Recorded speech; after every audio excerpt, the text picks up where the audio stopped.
Namaskar. Games and sports are very necessary in our life.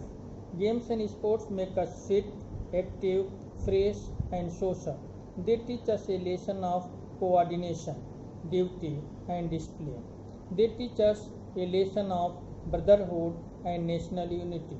Games and sports have much value in development of body is as important as that of a mind. A healthy mind dwells in a healthy body.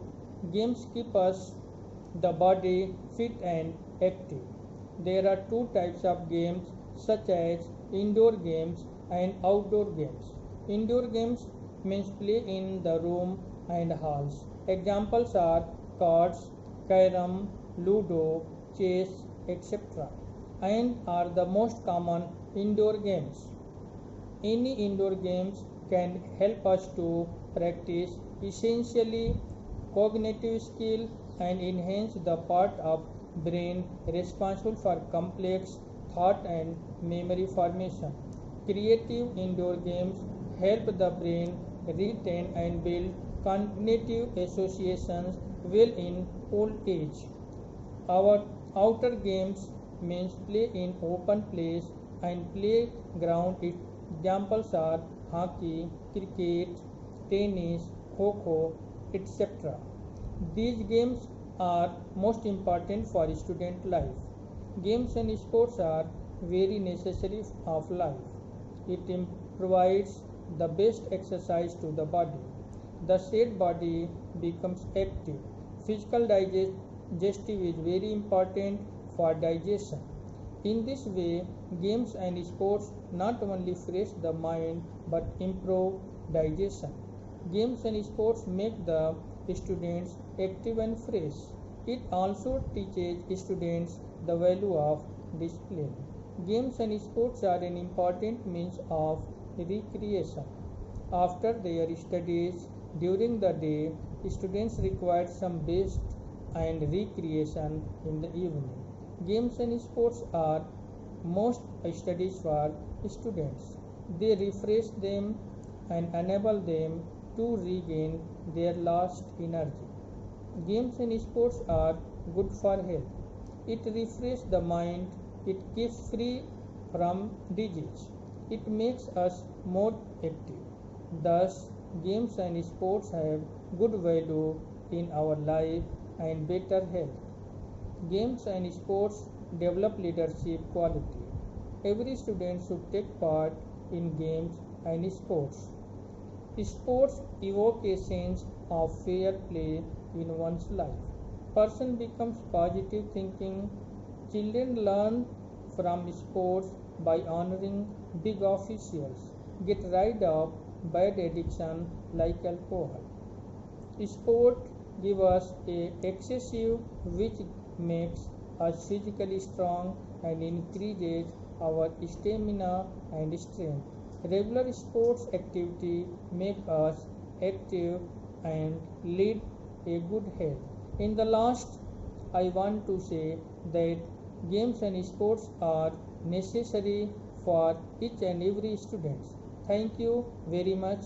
धन्यवाद. नमस्कार. मैं कृष्ण कुमार डागर केंद्रीय विद्यालय रंगपुरी का बहुत ही ज़्यादा आभारी हूँ, जिन्होंने मेरे को इस लायक सोचा कि मैं आने वाले इन बच्चों को खेल के प्रति जागरूक कर सकूँ। और इसमें मैं बहुत ही ज़्यादा आभारी प्रिंसिपल पीपी यादव और लीलम सोलंकी पीटीए का बहुत ज़्यादा आभारी हूँ।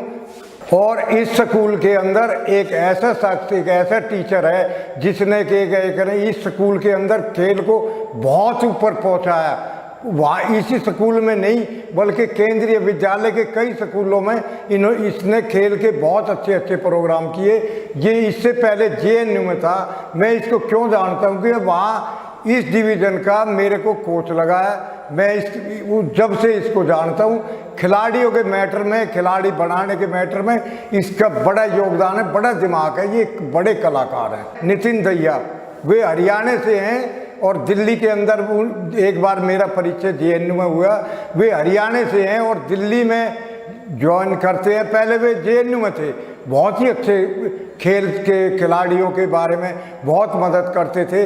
वे खिलाड़ियों की मदद करते हुए अपनी आर्थिक दशा को भी नहीं देखते, खिलाड़ियों की इतनी मदद करते हैं दिल खोल के कि खिलाड़ी खुश। ऐसे यदि ऐसे हर स्कूल में ऐसे कि एक एक भी टीचर हो तो दिल्ली का इतिहास ही बदल जाएगा खेल का। दादा को हमने देखा तो नहीं है, परंतु दादा की कहानी हमने सुनी है। दादा हॉकी के ऐसे कलाकार थे कि जो जब उनकी स्टिक के पास बॉल आ जाती थी तो वो गोल तक किसी की हिम्मत, दुनिया के अंदर कोई ऐसा प्लेयर नहीं हुआ था जो उनकी स्टिक के सामने से बॉल को छुटा ले जाता। दादा एक बहुत ही दिलेर थे, एक किसान के घर से पैदा हुए थे और एक इतने ऊंचे लेवल पर पहुंचना, वर्ल्ड का नंबर 1 प्लेयर पहुंचना, ये दादा की बहुत बड़ी मेहनत है। एक खिलाड़ी आहिस्ता नहीं बनता है, एक खिलाड़ी नॉर्मल वैसे ही नहीं बनता। एक खिलाड़ी बनने के लिए बड़ी बड़ी क्वालिटी चाहिए। खिलाड़ी बनने के लिए आदमी, किसी भी खिलाड़ी को 3 क्वालिटी चाहिए। नंबर 1 आत्मविश्वास, दूसरा नंबर घर की सहयोग, तीसरा नंबर अच्छा कोच। यदि ये तीनों चीज इसके अंदर से एक भी चीज यदि निकल जाएगी तो खिलाड़ी नहीं बन सकता। खिलाड़ी हमेशा समाज से बनता है, सामाजिक होता है। खिलाड़ी की कहावत है हेल्थ इज वेल्थ। खिलाड़ी जब तक अपनी सेहत का ध्यान रखना पड़ता है तो खिलाड़ी रहेगा। परिवार, जब तक दादा के अंदर इतना आत्मविश्वास था कि अगर वो अकेला ही मैच को जिताने की ताकत रखता था, इतने विश्वास था और इतने स्ट्रांग भी थे। दूसरी बात, उस टाइम दादा के साथ पूरा देश था। उस टाइम हमारा देश हिंदुस्तान पाकिस्तान एक ही था। दादा जो था, दादा के साथ पूरा समाज था, दादा की मेहनत के साथ पूरा समाज जुड़ा हुआ था। दादा को पूरा ही सम्मान दिया। अच्छे कोच, दादा के उस टाइम हमारे पास बहुत अच्छे कोच नहीं थे हिंदुस्तान के अंदर। दादा ने अपने एक नॉर्मल से कोचों की सहायता से, लोकल कोचों की सहायता से एक अंतर्राष्ट्रीय में पूरे वर्ल्ड के अंदर नंबर 1 प्लेयर बनना, ये सबसे बड़ा आत्मविश्वास है। दादा ध्यानचंद के जन्म दिवस पर मैं दैया साहब से एक रिक्वेस्ट करता हूँ कि आज इतनी मेहनत करो, इस देश में इतनी मेहनत करो कि हजारों दादा पैदा हो जाए और उनका इतना ज़बरदस्त कंपटीशन हो। उनमें से जो दादा निकले वो दादा ध्यानचंद की यादगार के झंडा लेकर, नाम लेकर हिंदुस्तान का नाम उज्जवल करें। सभी को नमस्कार। आज राष्ट्रीय खेल दिवस के उपलक्ष्य में मेजर ध्यानचंद जी के जीवन पर प्रकाश डाल रही हैं केंद्रीय विद्यालय AAI रंगपुरी की शारीरिक शिक्षा शिक्षिका कमला सोलंकी। अलग अलग देश अपने राष्ट्रीय खेल दिवस को अपने इतिहास और तिथियों के अनुसार अलग अलग दिनांक पर मनाते हैं, जिन्हें उनकी खेल समिति द्वारा घोषित किया जाता है। भारत में राष्ट्रीय खेल दिवस नेशनल स्पोर्ट्स डे हर साल 29 अगस्त को बहुत उत्साह और जोश के साथ मनाया जाता है। सभी आयु वर्ग के लोग खेल में भाग लेते हैं, जैसे मैराथन, कबड्डी, बास्केटबॉल, हॉकी आदि। पूरे भारत में राष्ट्रीय खेल दिवस शनिवार 29 अगस्त 2020 को मनाया जाएगा। राष्ट्रीय खेल दिवस का इतिहास 29 अगस्त 1905 से जुड़ा हुआ है, जब ध्यानचंद जी का जन्म उत्तर प्रदेश के इलाहाबाद, आज के प्रयागराज जिले में हुआ था। इनके पिता का नाम समेश्वर सिंह और मां का नाम शारदा सिंह था। साधारण शिक्षा प्राप्ति के बाद 16 वर्ष की उम्र में ध्यानचंद एक सिपाही के रूप में भर्ती हुए। 1927 में लांस नायक, 1932 में नायक, 1936 में सूबेदार, फिर लेफ्टिनेंट, कैप्टन और बाद में मेजर तक पदोन्नत हुए। ध्यानचंद को खेल के इतिहास में सबसे महान खिलाड़ियों में से एक माना जाता है। उन्होंने 1928, 1932 और 1936 में हॉकी के क्षेत्र में 3 ओलंपिक स्वर्ण पदक अर्जित किए।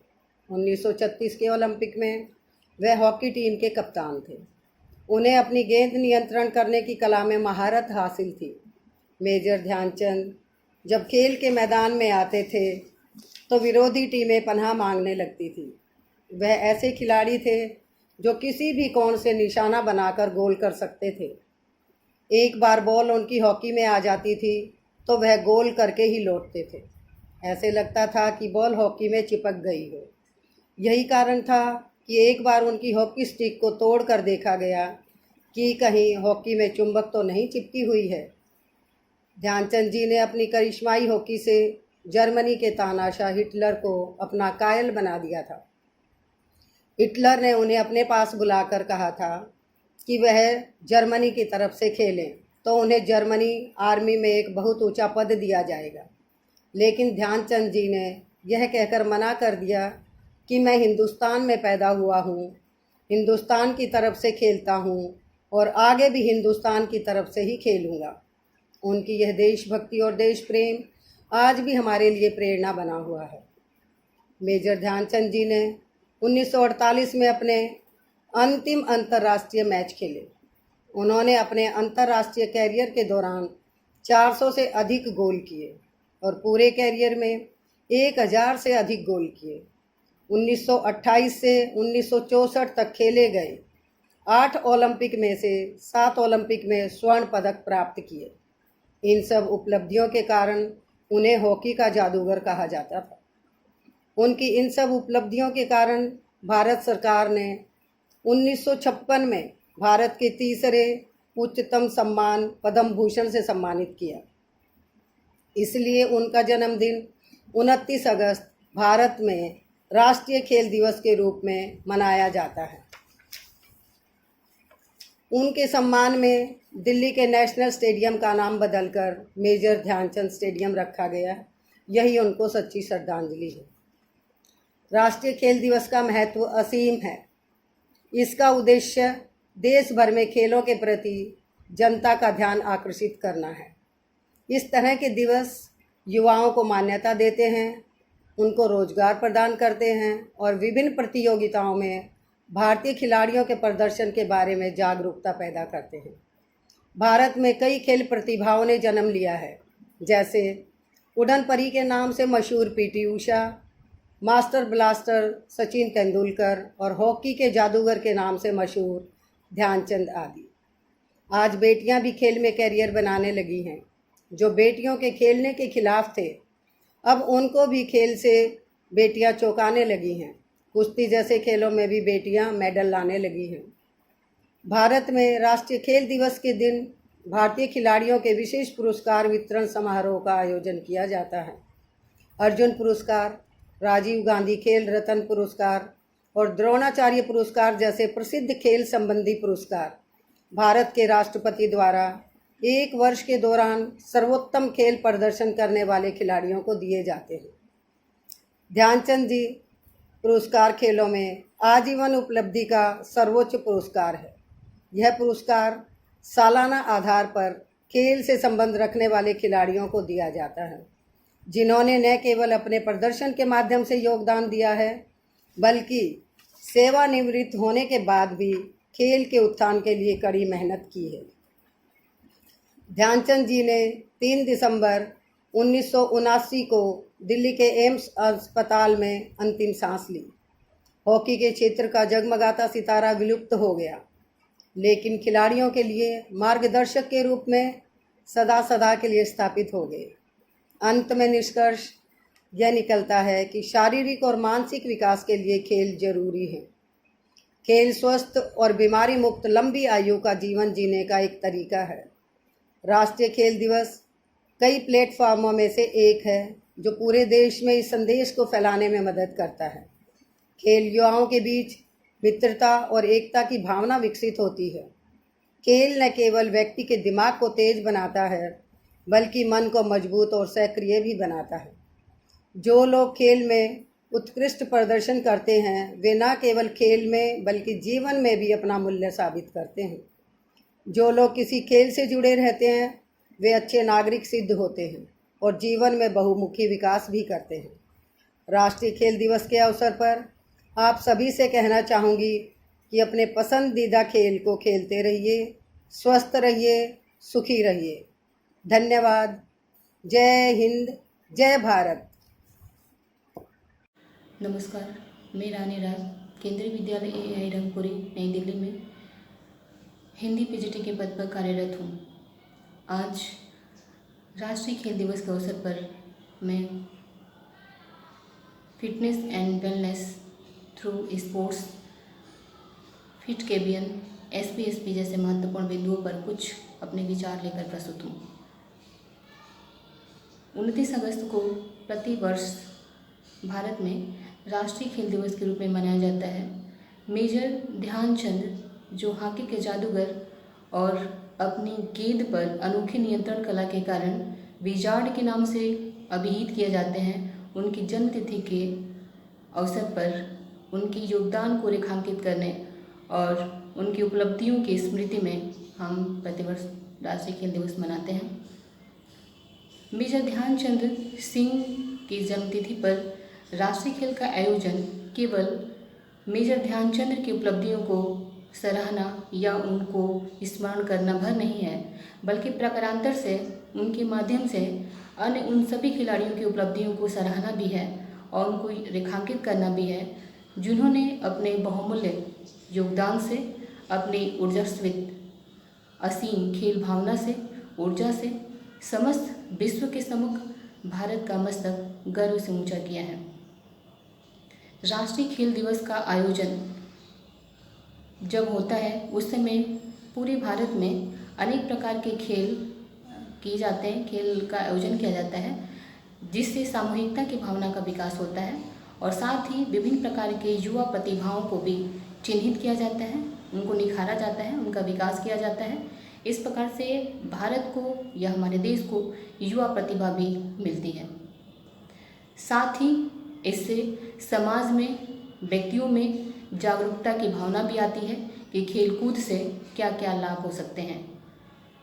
निश्चय ही खेलकूद का मानव जीवन में बहुत अधिक महत्वपूर्ण लाभ है, योगदान है। विवेकानंद जी ने कहा था कि हमारा प्रथम दायित्व है शरीर और मन से स्वस्थ रहना, और इसके लिए खेलकूद और व्यायाम अत्यंत ही आवश्यक है। जब हम इतिहास पर गौर करते हैं तो हम पाते हैं कि भारत की प्राचीनतम सभ्यता जो कही जाती है हड़प्पा सभ्यता, वहाँ के जो पुरातात्विक साक्ष्य मिलते हैं, वहाँ से पता चलता है कि खेल कूद का उनके जीवन में बहुत अधिक महत्व था। अनेक साक्ष्यों से विदित होता है कि वहाँ पर योगा का भी बहुत अधिक महत्व था। तो इस प्रकार से वो स्वास्थ्य को बहुत अधिक तरजीह देते थे। उसके बाद की जो सभ्यता है, वैदिक संस्कृति, वैदिक सभ्यता, वहाँ पर भी हम पाते हैं कि खेलकूद का जीवन में बहुत अधिक महत्व था। कहने का तात्पर्य है कि मानव का खेलकूद से गहरा नाता आज का नहीं है, अतीत से ही है, क्योंकि मानव ये जानता है कि खेलकूद से न केवल वो शारीरिक रूप से स्वस्थ रहेगा, बल्कि मानसिक रूप से वह भी स्वस्थ रहता है, अनेक प्रकार की चिंताओं और अवसाद से मुक्त होता है। यदि हम शारीरिक और मानसिक रूप से स्वस्थ हैं तो समाज में अपने योगदान को ठीक ढंग से रख सकते हैं। तो प्रकारांतर से हम कह सकते हैं कि यदि हम स्वस्थ हैं, यदि समाज स्वस्थ है, तो राष्ट्र के विकास में अपना अप्रतिम योगदान दे सकता है। हमारे माननीय प्रधानमंत्री श्री नरेंद्र मोदी जी का उद्देश्य गुणवत्तापूर्ण शिक्षा और शिक्षा के द्वारा सशक्तिकरण है, जिसकी झलक या जिसका प्रतिबिंब हम देखते हैं SBSB और फिट केबियन में। SBSB का मतलब है स्वस्थ बच्चे स्वस्थ भारत। नाम से ही विदित है कि यदि बच्चा स्वस्थ होगा, परिवार स्वस्थ होगा, तो समाज स्वस्थ होगा, और यदि समाज स्वस्थ होता है तो राष्ट्र स्वस्थ होगा, और यदि राष्ट्र स्वस्थ होता है तो अवश्य ही वह विकास के पथ पर अग्रसर होगा। तो SBSB में बहुत सारे ऐसे इंडिकेटर्स हैं जिनके माध्यम से बच्चे के फिटनेस को देखा जाता है, परखा जाता है, परीक्षण किया जाता है और हेल्थ कार्ड इशू किया जाता है। ऐसे ही फिट केबियन एक ऐप है, एप्लीकेशन है, जिसमें भी 40 से ज़्यादा इंडिकेटर्स हैं, जिससे फिटनेस को परखा जाता है और हेल्थ कार्ड इशू किया जाता है। तो SBSB सबसे पहले केरल में लॉन्च किया गया केंद्रीय विद्यालय में, उसके बाद से सभी केंद्रीय विद्यालयों में इसे जारी रखा गया इस प्रोग्राम को, और बच्चों के फिटनेस पर ध्यान दिया जाता है और हेल्थ कार्ड जारी किया जाता है। तो इससे न केवल बच्चों में बल्कि अभिभावकों में भी एक जागरूकता फैलती है कि खेलकूद का या शारीरिक स्वास्थ्य का कितना अधिक प्रभाव है, कितना अधिक महत्व है। इस प्रकार हम कह सकते हैं कि खेलकूद का हमारे जीवन में बहुत अधिक महत्व है और स्वस्थ समाज होगा तो स्वस्थ राष्ट्र होगा। SBSB फिट KBN जैसे एप्लीकेशन प्रोग्राम इस दिशा में एक सार्थक और सशक्त पहल है। धन्यवाद। Good morning. Today Ritu, a student of Kendriya Vidyalaya AI Rangpuri, is going to express my views on National Sports Day and importance of fitness during COVID-19. India celebrates its National Sports Day every year on 29th August. The day is celebrated to honor the legendary hockey player Major Dhyan Chand Singh. 29th August happens to be the birth anniversary of Major Dhyan Chand, who made India proud by his extraordinary sporting skills. He was the greatest hockey player India has ever seen. Major Dhyan Chand has joined the army at the early age and learned the game of hockey from his coach, Mr. Pankaj Gupta, and soon became an expert in ball dribbling and goal scoring.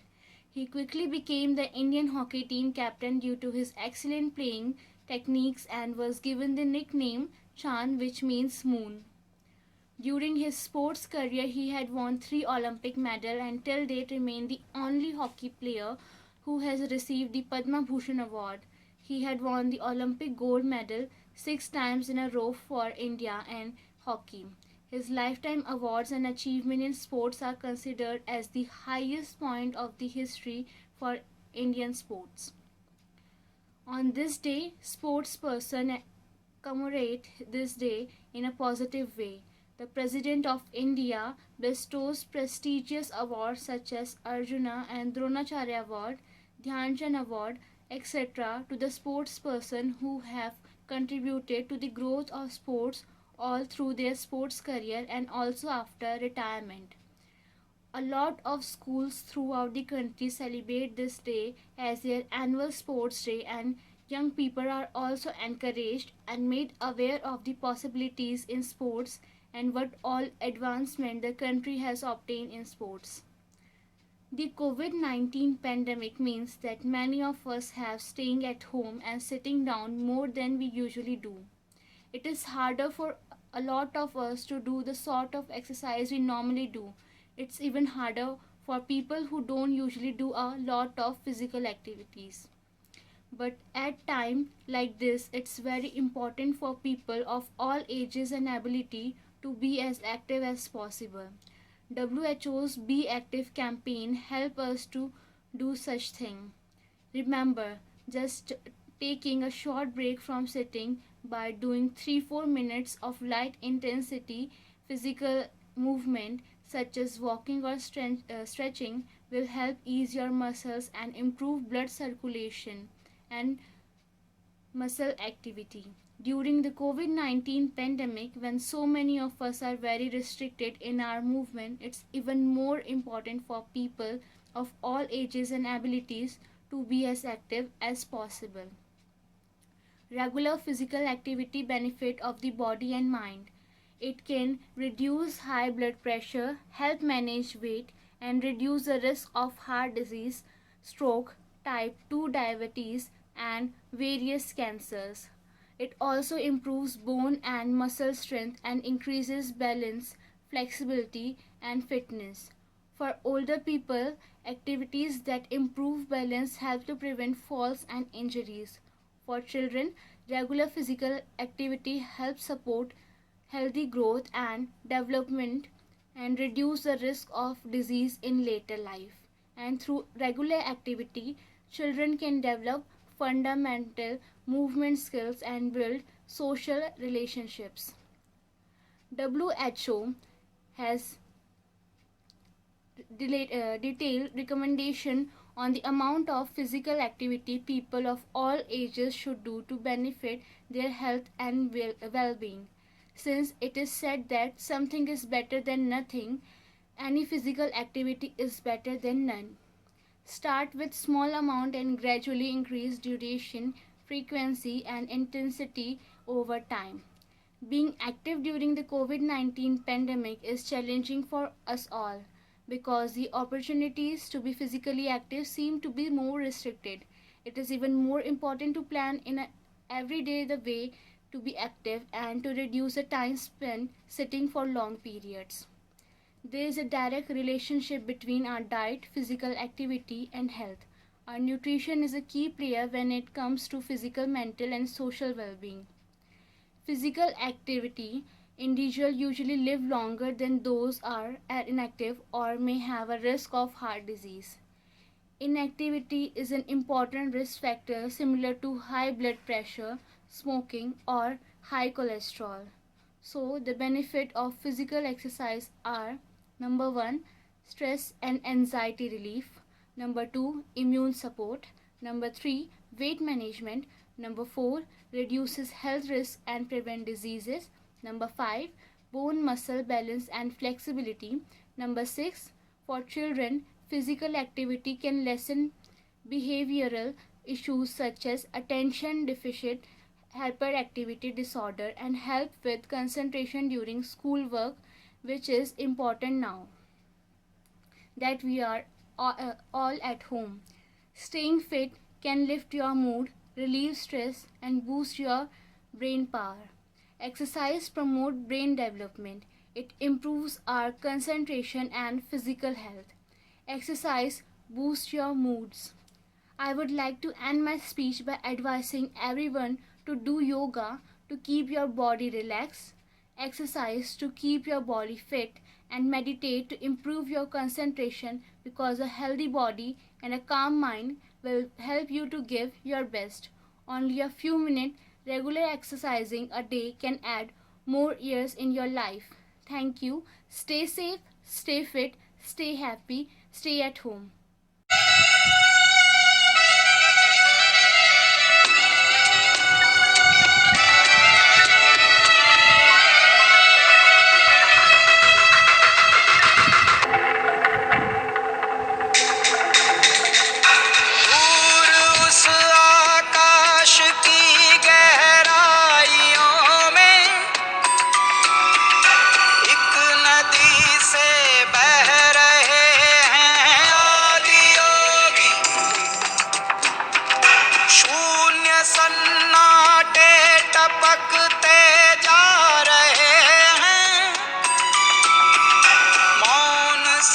सब कह रहे हैं आदि योगी, योग के स्पर्श से अब योग में करना है तन मन, सांस शाश्वत सनन सननन, प्राण गुंजन घनन घननन, उतरे मुझ में आदि योगी योग धार।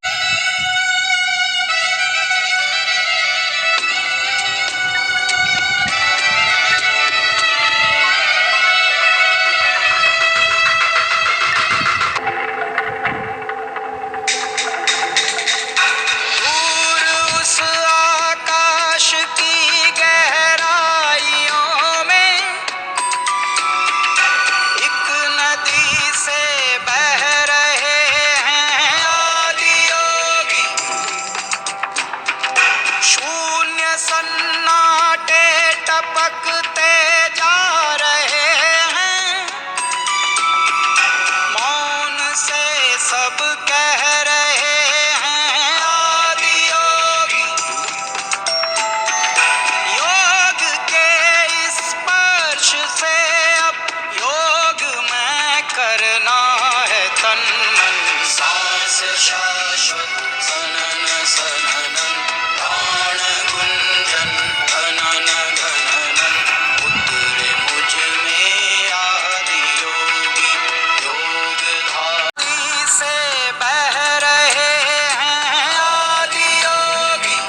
खिलाड़ी की महानता को नापने का सबसे बड़ा पैमाना है कि उसके साथ कितनी किंवदंतियां जुड़ी हुई हैं। इस हिसाब से तो मेजर ध्यानचंद का कोई जवाब नहीं था। हॉलैंड में लोगों ने उनकी हॉकी स्टिक तोड़वा कर देखी थी कि कहीं उसमें चुंबक तो नहीं लगा है।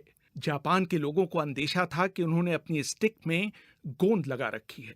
हो सकता है कि इनमें से कुछ बातें बढ़ा चढ़ा कर कही गई हों, लेकिन अपने जमाने में इस खिलाड़ी ने किस हद तक अपना लोहा मनवाया था, इसका अंदाजा इस बात से लगाया जा सकता है कि वियना के स्पोर्ट्स क्लब में उनकी एक मूर्ति लगाई गई थी जिसमें उनके 4 हाथ और उनमें 4 स्टिकें दिखाई गई थी, मानो वो कोई देवता हो।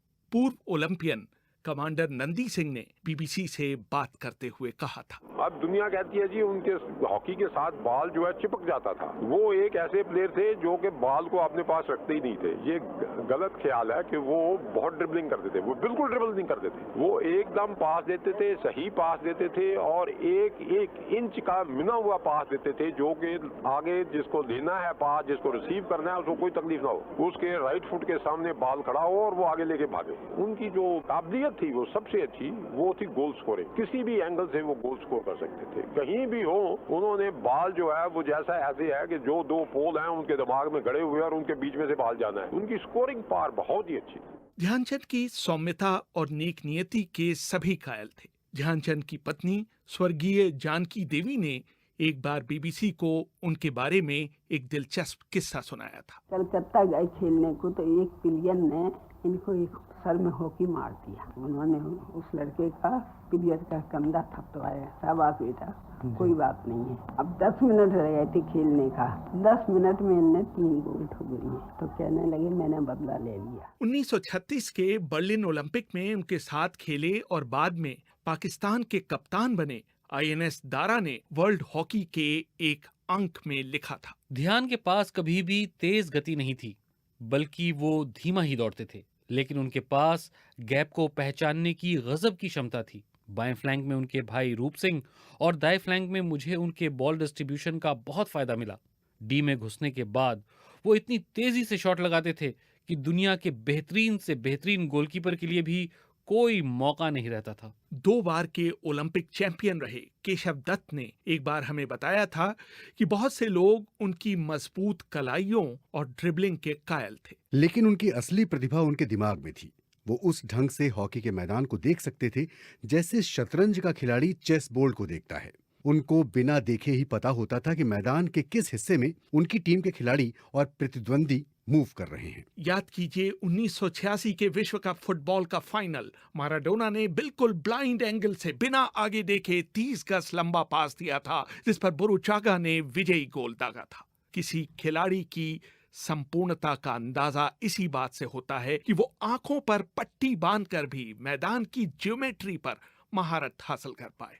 केशव दत्त का कहना है, जब हर कोई सोचता था कि ध्यानचंद शॉट लेने जा रहे हैं, वो गेंद को पास कर देते थे, इसलिए कि वो स्वार्थी नहीं थे, जो कि वो नहीं थे, बल्कि इसलिए कि विरोधी उनके इस मूव पर हतप्रभ रह जाएं। जब वो इस तरह का पास आपको देते थे तो जाहिर है आप उसे हर हाल में गोल में डालना चाहते थे। 1947 के पूर्वी अफ्रीका दौरे में उन्होंने केडी सिंह बाबू को गेंद पास करने के बाद अपने ही गोल की तरफ मुंह मोड़ लिया और बाबू की तरफ देखा तक नहीं। बाद में उनसे जब उनकी इस अजीब हरकत का कारण पूछा गया तो उनका जवाब था, अगर उस पास पर भी बाबू गोल नहीं मार पाते तो उन्हें मेरी टीम में रहने का कोई हक नहीं था। केजी कक्कड़ अपने जमाने के नामी कमेंटेटर और हॉकी खिलाड़ी थे। एक बार उन्होंने बीबीसी को पाकिस्तान में ध्यानचंद की लोकप्रियता का एक दिलचस्प किस्सा सुनाया। अफगानिस्तान में अगस्त के महीने में जश्न आज़ादी मनाया जाता है। मुझे 2 दफा मौका मिला कि मैं उस जश्न में शामिल हूँ। पहले 1949 में जबकि भारत की इंडियन हॉकी फेडरेशन की टीम अफगानिस्तान गई हुई थी और दूसरी दफा 1952 में जबकि उन्होंने दादा ध्यानचंद को बुलाया हुआ था एज चीफ गेस्ट। ये जो जर्नी थी 1952 की, वो हमने दिल्ली से पेशावर तक बाई ट्रेन की और लाहौर पर जब हम आए वो पाकिस्तान का हिस्सा बन चुका था, तो इतना हजूम था कि वहाँ के जो प्लेटफॉर्म टिकट से वो खत्म हो गए। हर एक चाहता था कि वो दादा ध्यानचंद से मिले। और आप अगर जानते हैं कि दादा ध्यानचंद पंजाब रेजिमेंट में थे और सारी हॉकी उन्होंने पंजाब रेजिमेंट की तरफ से जेहलम में ही खेली। तो वहाँ के लोग जो थे वो दीवाने थे, फिदा थे, वो चाहते थे कि इस व्यक्ति के हम दर्शन करें। और जब वो गाड़ी पिशावर पहुंची, जो कि आखिरी पाकिस्तान का रेलवे डेस्टिनेशन है, तो वो गाड़ी 3 घंटे लेट थी और हमारे पास कितना खाना था मुझे मालूम नहीं। तो उस खाना को डिस्पोज करते हुए हमें बहुत मुश्किल हुई। 1936 के ओलंपिक खेल शुरू होने से पहले एक अभ्यास मैच में भारतीय टीम जर्मनी से 4-1 से हार गई। ध्यानचंद ने अपनी आत्मकथा गोल में लिखा, जब तक मैं जीवित रहूंगा इस हार को कभी नहीं भूलूंगा। इस हार ने हमें इतना हिलाकर रख दिया कि हम पूरी रात सो नहीं पाए। हमने तय किया कि इनसाइड राइट पर खेलने के लिए आईएनएस दारा को तुरंत भारत से हवाई जहाज से बर्लिन बुलाया जाए। जर्मनी के खिलाफ फाइनल मैच 14 अगस्त 1936 को खेला जाना था, लेकिन उस दिन बहुत बारिश हो गई, इसलिए मैच अगले दिन यानी 15 अगस्त को खेला गया। मैच से पहले मैनेजर पंकज गुप्ता ने अचानक कांग्रेस का झंडा निकाला, उसे सभी खिलाड़ियों ने सैल्यूट किया। उस समय तक भारत का अपना कोई झंडा नहीं था, वो एक गुलाम देश था, इसलिए यूनियन जैक के तले ओलंपिक खेलों में भाग ले रहा था। बर्लिन के हॉकी स्टेडियम में उस दिन 40,000 लोग फाइनल देखने के लिए मौजूद थे। देखने वालों में बड़ौदा के महाराजा और भोपाल की बेगम के साथ साथ जर्मन नेतृत्व के चोटी के लोग मौजूद थे। हाफ टाइम तक भारत सिर्फ 1 गोल से आगे था। इसके बाद ध्यानचंद ने अपने स्पाइक वाले जूते उतारे और नंगे पांव खेलने लगे। इसके बाद तो गोलों की झड़ी लग गई। दारा ने बाद में लिखा, 6 गोल खाने के बाद जर्मन रफ हॉकी खेलने लगे। उनके गोलकीपर की हॉकी ध्यानचंद के मुंह पर इतनी जोर से लगी कि उनका दांत टूट गया। उपचार के बाद मैदान में वापस आने के बाद ध्यानचंद ने खिलाड़ियों को निर्देश दिए कि अब कोई गोल नहीं मारा जाए, सिर्फ जर्मन खिलाड़ियों को यह दिखाया जाए कि गेंद पर नियंत्रण कैसे किया जाता है। इसके बाद हम बार बार गेंद को जर्मन डी में ले जाते और फिर गेंद को बैक पास कर देते। जर्मन खिलाड़ियों को समझ में ही नहीं आ रहा था कि ये हो क्या रहा है। भारत ने जर्मनी को 8-1 से हराया और उसमें 3 गोल ध्यानचंद ने किए। ध्यानचंद के पुत्र और म्यूनिक ओलंपिक में कांस्य पदक विजेता अशोक कुमार ने बीबीसी को बताया, 72 की बात है, मैं प्रैक्टिस करने के लिए वहाँ पर हमारी टीम मौजूद थी ग्राउंड के ऊपर और हम लोग प्रैक्टिस कर रहे थे। तो एकाएक मैंने देखा कि एक स्ट्रेचर के ऊपर एक शख्स चले आ रहे हैं, लोग उनको लेके आ रहे हैं। तो उन्होंने पूछा, इंक्वायर किया कि अशोक कुमार कौन है, तो उन्होंने पता तो मुझसे मिलने आए और उसके बाद वो इतने भावपूर्ण तरीके से उन्होंने मुझसे बातें करी ध्यानचंद के बारे में। और उस टाइम की कटिंग्स जो 36 की कटिंग्स जर्मन में निकली थी वो उन्होंने मुझे दिखाई और एक बंडल जो था वो पूरा दिखाया कि ये तुम्हारे पिताजी Dhyanchand, father, your father was like this, like that, like छोटी टूटी फूटी अंग्रेजी में, बट आई कुड अंडरस्टैंड क्या कहना चाहते हो। तो ध्यानचंद के अंदर ऐसी क्या खास बात रही होगी उस जमाने में। 36 में ब्रिटिश आर्मी में रहे और सिपाही से मेजर के पद तक पहुंचे, ये भी एक बहुत बड़ी बात उस जमाने में, जबकि हम गुलाम देश के निवासी थे। लेकिन उन्होंने भी उतनी महत्ता दी उनको कि एक मामूली सिपाही को उन्होंने एक ऑनरी मेजर का पद दिया। भारत लौटने के बाद ध्यानचंद के साथ एक मजेदार घटना हुई। फिल्म अभिनेता पृथ्वीराज कपूर ध्यानचंद के फैन थे। एक बार मुंबई में हो रहे एक मैच में वो अपने साथ नामी गायक कुंदनलाल सहगल को ले आए। ध्यानचंद पर लिखी एक किताब में निकेत भूषण लिखते हैं, हाफ टाइम तक कोई गोल नहीं हो पाया। सहगल ने कहा कि उन्होंने दोनों भाइयों का बहुत नाम सुना है। मुझे ताज्जुब है कि आप में से कोई आधे समय तक एक गोल भी नहीं कर पाया। रूप सिंह ने तब सहगल से पूछा कि क्या हम जितने गोल मारें उतने गाने हमें आप सुनाएंगे। सहगल राजी हो गए। दूसरे हाफ में दोनों भाइयों ने मिलकर 12 गोल दागे, लेकिन फाइनल विसिल बजने से पहले सहगल स्टेडियम छोड़कर जा चुके थे। अगले दिन सहगल ने अपने स्टूडियो तक आने के लिए ध्यानचंद के पास अपनी कार भेजी, लेकिन जब ध्यानचंद वहां पहुंचे तो सहगल ने कहा कि गाना गाने का उनका मूड उखड़ चुका है। ध्यानचंद बहुत निराश हुए कि सहगल ने नाहक ही उनका समय खराब किया। लेकिन अगले दिन सहगल खुद अपनी कार में उस जगह पहुंचे जहां उनकी टीम ठहरी हुई थी और उन्होंने उनके लिए 14 गाने गाए। ना सिर्फ गाने गाए बल्कि उन्होंने हर खिलाड़ी को